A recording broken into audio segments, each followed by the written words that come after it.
to Power Producers Shop Talk, where we are refining and redefining the sales game by equipping you with the tools you need to differentiate yourself in the marketplace. Tactical skills that will help you provide deliverable value to your clients and prospects. Here, these are conversations that will differentiate you from your competition. Now, if you don't want to be different than your competition, probably should just go ahead and shut this off. And action items that you can provide to take your prospects and clients to the next level. Like when we audit the mod and do the mod master and give them the actionable items that they can do in order to lower their cost of risk. This is Power Producers Shop Talk. Production redefined. Reasonable and what wasn't, and I think that that's spot on. And these people that we're talking with don't necessarily understand what their exposures are and what they can even do about them when they're uncovered. So I do like that what we're able to provide is something tangible, action items that they can do. Are you ready to feel the power? Hey everybody, welcome to the Power Producers Shop Talk, episode 19. What's up? Total cost to risk again, man. How do they use it? T-Core. It's Like, making what its are you second doing appearance. Dude, look, we unpacked it in the last episode. Unpacked it. And we're back. Yeah, I got to get away from that because unfortunately I'm going to inadvertently use it and then It's just going to become a habit and you're going to actually be the unpack it guy. I will. I'll be that guy and I'm not going to be that guy. Could you imagine? Oh, gosh, no, I'm not even going to. But, I think it's important. We've talked about how you calculate it, like what's included, at least the quick and dirty.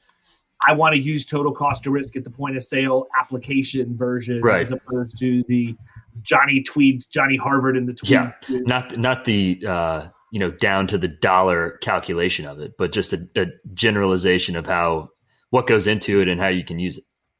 Unfortunately, I am afraid that I'm going to have to get a little bit more precise in my calculation if I'm going to represent myself as Lord Carothers going forward. So, it's only right. I misspoke on the last episode that $89.95 was not just for one title; it's a his and hers combo. So it could be Lord David and Lady Andrea going forward, which would be epic, man. It would be. It would spice things up a little bit. My favorite thing. Let me just go ahead and throw this out there because I know you and your sense of humor well enough to know you will love this. The paid ad in my Facebook news feed showed up, and the whole premise of it was tired of not getting respect anywhere you go. Anywhere? Anywhere. No respect anywhere. Time out. You don't even know where this is headed. So what do you think the image was? What do you think the image was they were trying to get people to sign up to buy a 1x1 piece of land in Scotland so they could get a lordship title? What do you think that grabber was? What really made me want to click on that? I don't even know. Like, I don't even have a reasonable guess. I would say, like a sad, old, bald little man. I don't know. Absolutely not. It was a gentleman's picture on his Costco card, and it clearly said clearly said his Lord. Costco card? It is literally on my Facebook page right now. I shared it. I had to. You want your Costco card to look like this? Yeah, I'm only running with lords and ladies going forward, people. I'm sorry. You're going to have to shell out the coin if you want to hang with me. Every time I hear Lord and Lady, I think of Game of Thrones, and then that reminds me how disappointed I was as to how it ended. And now I'm just pissed that you brought this up, actually. So I think I'm going to hop off of this and let you just fly solo, because every time I hear Lady, I think of Lady Gaga and the fact she wore clothing made out of meat, real meat at one point. Yes. Yeah. Well, that'll bring you back away from Game of Thrones in a hurry. Yeah, it's definitely quite a different image. But is that really, like, who doesn't want to wear like a meat coat? This guy right here, actually, right? Since I sit in my office with the air conditioning off, sipping on my hot Nespresso, in jeans and cowboy boots. Come on. Ugh. And people can't see me miserable. right now. People can't see me right now, but I did just take a screenshot of me. How much are you sweating? You have to be sweating your ass off. I'm sweating profusely, but my favorite thing is I did a screenshot and posted on my personal Facebook page and said I just realized when I looked up that between these circular glasses and the camo hat, I look like Radar from MASH, except fatter. That's before my time, dude. But Yeah, I'm sure other people will get it. I mean, I believe you. I believe you. Yeah, well, I mean, I'm like, I could be anybody but fatter. That's an easy thing to say. Not for long. Tired of getting no respect anywhere tired of that you getting no go. respect. Tired of being disrespected at Costco with your stupid card. Come see Lord Fatty. These camo hats. Buy a plot of land in Scotland for $89.95, and then you'll get respect. Like, also, just in case anybody happens to check this out, the other cool part is, like, go read the comments. Like, the obvious is there. Like, Might do it right now. Yeah, what happens when everybody shows up to claim their one by one land? Their one by one piece of How land? How much land is there? I mean, does Scotland just have like a surplus of land? I mean, I don't know, but like, are there going to be people who actually fly over to Scotland and demand to just like see their land and like set foot on it? Yeah, and then you've also got to just like step all over everybody else's land. So that's trespassing, and that's punishable by. I don't know how I can be let me tell you how lords handle things in West Virginia. I don't know how I can have a 1-by-1 piece of land in Scotland and not buy a plane ticket, go over there and urinate around the perimeter of that to mark my territory. Mark the territory, yeah. You got to do it. Keep other lords and ladies off your turf, man. Yeah, you got to. So anyhow, total cost of risk. We've defined it. We've done some level of calculation. Now, what do you do with it, right? So one of the first things that they do that you're using your total cost of risk for is because it helps you make informed risk management decisions. Mm-hmm. This is when I went through the National Alliance and got my CRM designation, it wasn't one of those things where it was overly painful for me because I just sat in there and absorbed everything they said like I was a sponge. And what's that look like? What's the hours? What's the certification process on that? Is it like the CIC or not even? Yeah. Yeah, it's the same as the CIC. Gotcha.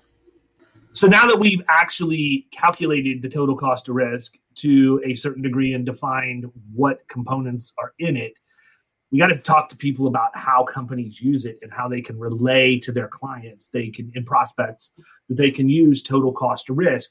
And the first thing is it helps people make informed risk management decisions. Okay. One of the benefits, like when I went through my CRM, I loved it. Like I hate school. I mean, my God, it took me 8 years to get through college. So lots of people go to school for 8 years.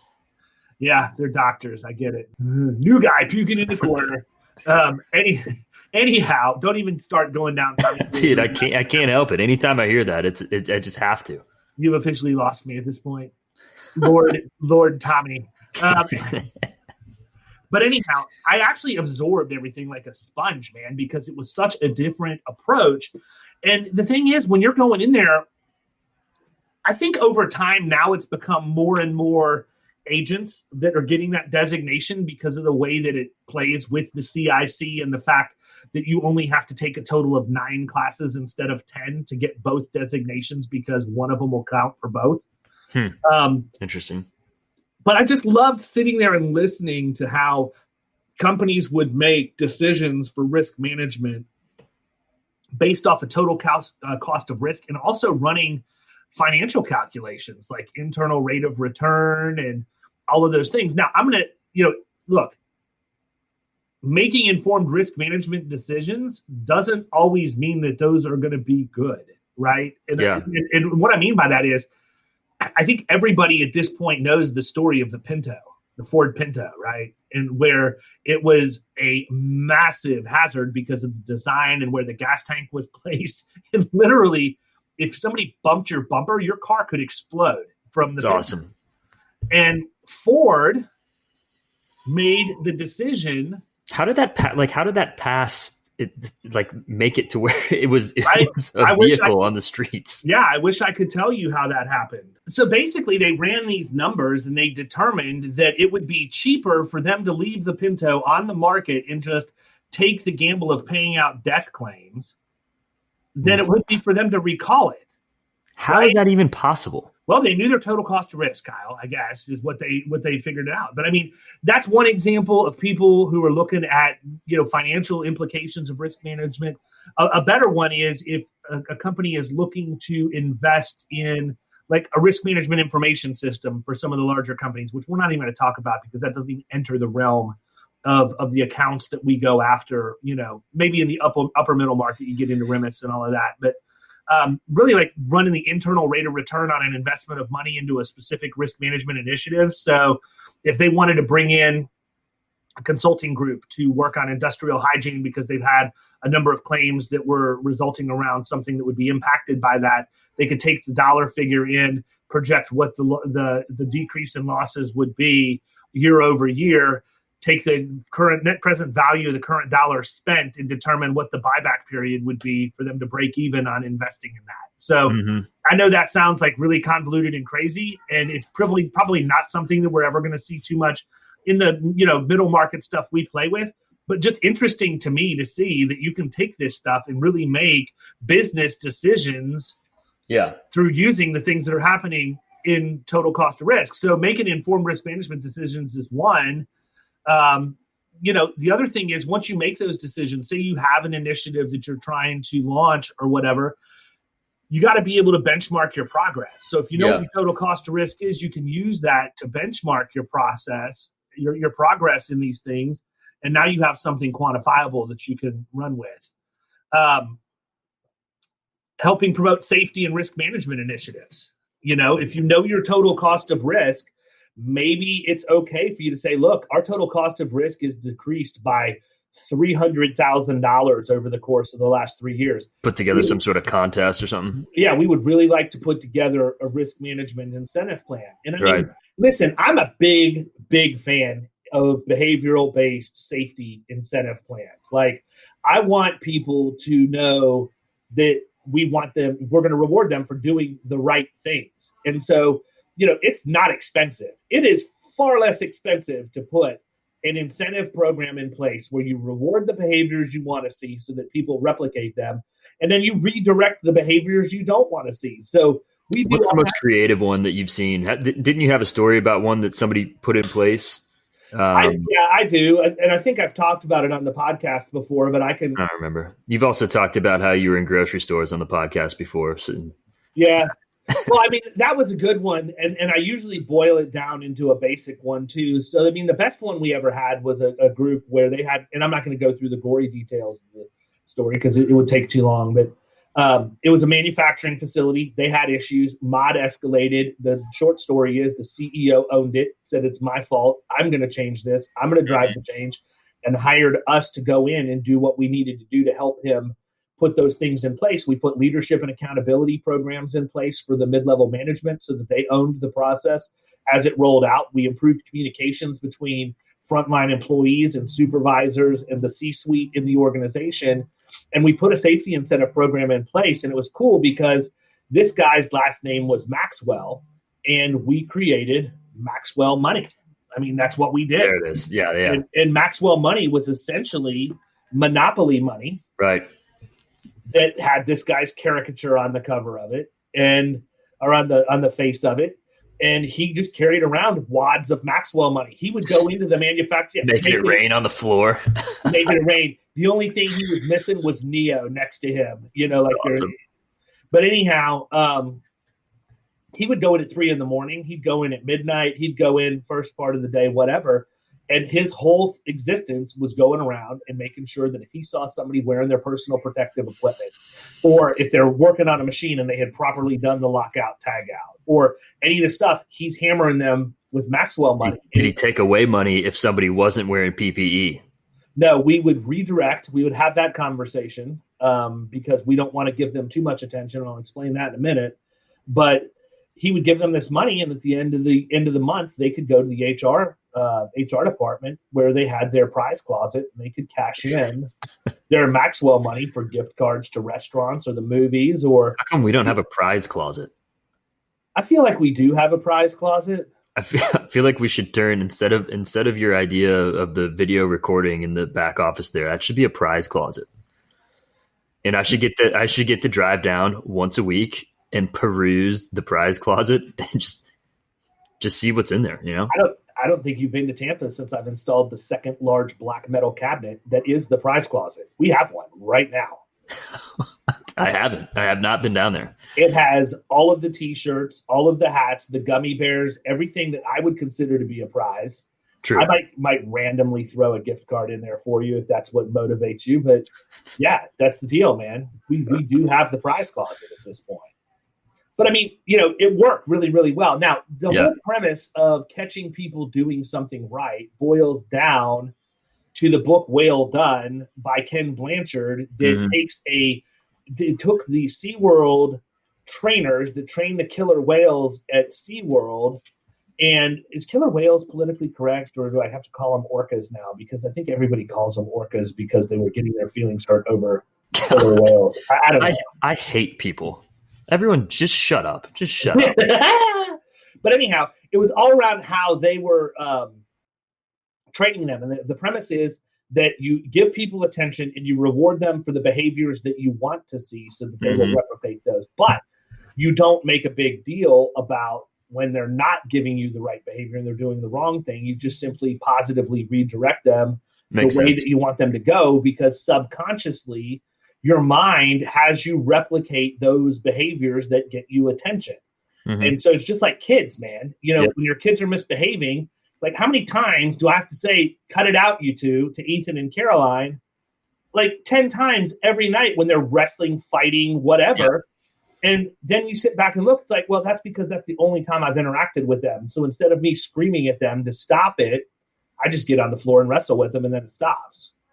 Sure. You know, after I give Caroline a pile driver and, you know, throw Ethan, you know, outside through the window, just throw him outside the proverbial ring like a lumberjack match. You know, it's over. No, but I mean, it makes sense. You know, you see that in when you read, after reading that book, I started paying attention and studying different people that I would interact with. And I found that to be relatively accurate. Yeah, I agree. I think people respond to that better than the negative reinforcement on that. Yeah, I think the other thing too, though, is it goes back to what I have said before. Okay.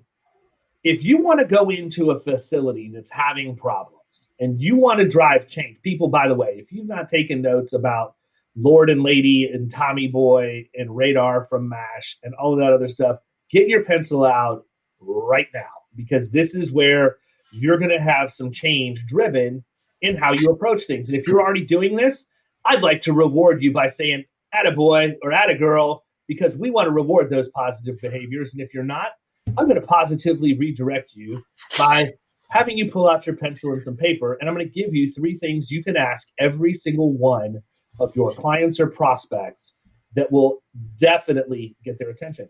And it's the same 3 questions I ask every single time that I go into a new account. Number 1, how do you measure quality? How do you measure the quality of the item that you're manufacturing? If you're a plumbing company, how do you measure the quality of your service calls? Well, in a plumbing company, it might be the number of callbacks that they have based on poor workmanship that they have to go back and fix 2-3 times. A manufacturing facility, it might be the number of rejects that are in a specific batch or per batch. You know, everybody that is in manufacturing or some sort of a measurable service occupation, I can assure you beyond a shadow of a doubt, has a metric for quality. 100% of the time. You have to. And so they'll spit that out. Boom. Here's how we do it. And they're going to be proud. The next thing you're going to ask is, how do you measure productivity? Well, if you're in a retail environment, it might be sales per man hour. If you're in a manufacturing facility, it might be number of widgets produced per hour or whatever, right? But I can assure you, again, that when you talk to operationally inclined people, they're going to be able to rattle off not only how they measure quality, but how they measure productivity. Yep. And keep in mind that when I'm talking to people, most of the time it's the sick. It's the people who have had issues in their mod or whatever else. So naturally, my next question would be, how do you measure safety? Mm-hmm. And it's crickets. Right.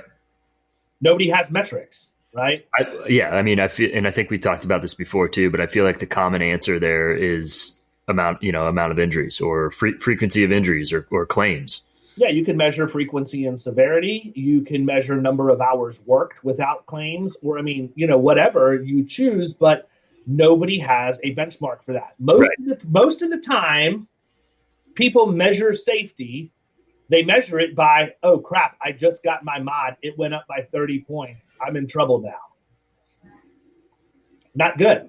That's not a good thing to do. So you have to go in and you have to determine, number one, you got to be able to put this in their language. They have to be able to understand it. It's not something where you can just go in there and randomly, say, here's how we're going to do it and give them this massive formula, that they have to calculate. It's got to be, what do you want it to be? Is it number of days worked? Is it whatever? And I mean, for us, that's the holy grail for me. When I calculate total cost of risk, what I want to do is I want to show them how many days they have to operate and an assumed sales volume and an assumed profit margin to cover that total cost of risk. That will get their attention.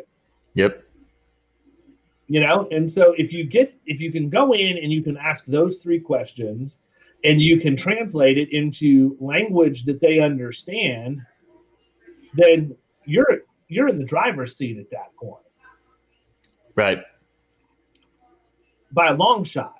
So I think that, that's good information for any agent or producer to go out. I mean, the last two episodes has given people pure gold to go in and talk about. And I'm not saying that because it's what we do and what we use. I'm telling you because this works, people. I mean, I'm sharing with you how I've been able to build a multi-million-dollar book at multiple agencies. And it's by asking questions like that and what we had on the prior episode regarding total cost of risk. Take these questions and use them not only to develop your initiatives, but first use them to drive a wedge to make these people become your client. And then they can become the basis of the relationship for what you're going to do to drive change in their organization once they do.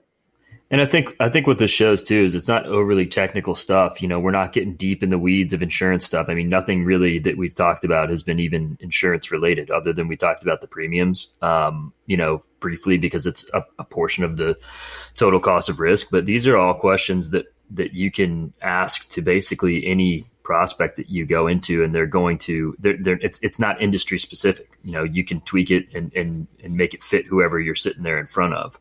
But I think this should help people with that conversation and breaking down what components are actually a part of total cost of risk and how they're going to impact that individual prospect that they're sitting in front of. I agree wholeheartedly. I don't know that we can give them much more on this episode, man. I think that's enough to go out and have some people do some damage. I agree. I'm out, Lord Carothers. Later, man. I hope everybody has an excellent weekend. See ya.